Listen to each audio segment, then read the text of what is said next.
آپ نے ڈاکٹر اقبال کی بات کی، اس حد تک تو بات ٹھیک ہے، چونکہ ڈاکٹر اقبال نے اپنے استاد ای جے تھامسن کو خود لیٹر لکھ کے یہ بتا دیا کہ میرا پاکستان کے مطالبہ سے جو چودھری رحمت علی نے کیا ہوا تھا میرا اس کے ساتھ کوئی تعلق نہیں. لیکن جناح صاحب نے قرارداد لاہور جو پاس ہوئی اس کے بعد تسلسل کے ساتھ مذہب کو استعمال کیا اور بار بار یہ کہا کہ ہماری تہذیب، ہمارا کلچر، ہماری زبان، ہمارا رہن سہن، ہمارا کھانا پینا، ہمارا اٹھنا بیٹھنا، سب کچھ ہندوؤں سے الگ ہے اور ہم ان کے ساتھ نہیں رہ سکتے. انہوں نے یہ تک بھی بار بار کہا کہ مغربی جمہوریت کے ساتھ ہمارا تعلق نہیں ہے. پھر ایک بریک ہمیں کیبنٹ مشن پلان کے موقع پہ نظر آتی ہے جس میں جناح صاحب پہلے اس کو ایکسیپٹ کرتے ہیں، بعد میں پھر اس کو رد کر دیتے ہیں.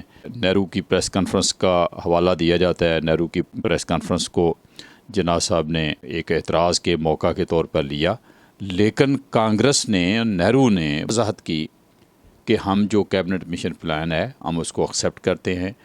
وائس رائے نے بھی اسے ایکسیپٹ کیا، سیکرٹری آف اسٹیٹ نے بھی ایکسیپٹ کیا اور نہرو کو حکومت بھی دے دیا، پوری حکومت کا سربراہ نہرو کو بنایا گیا. تو اس کا مطلب یہ کہ سب لوگ یہ مانتے تھے کہ کانگریس نے کیبنٹ مشن پلان کو ایکسیپٹ کیا.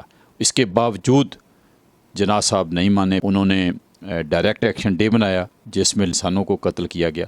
کیا اس کے باوجود بھی یہ کہنا کہ جناح صاحب نے یا آل انڈیا مسلم لیگ نے پاکستان نہیں چاہا تھا اور وہ ود ان انڈیا رہنا چاہ رہے تھے، کچھ ایسی بات نہیں ہے کہ آپ اس پہ ریویو کریں؟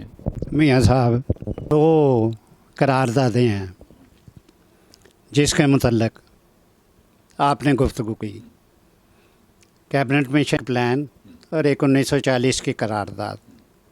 اس کے علاوہ جو کچھ آپ نے باتیں کیں، اب سب سے پہلے تو میں کیبنٹ مشن پلان کی بات کرتا ہوں.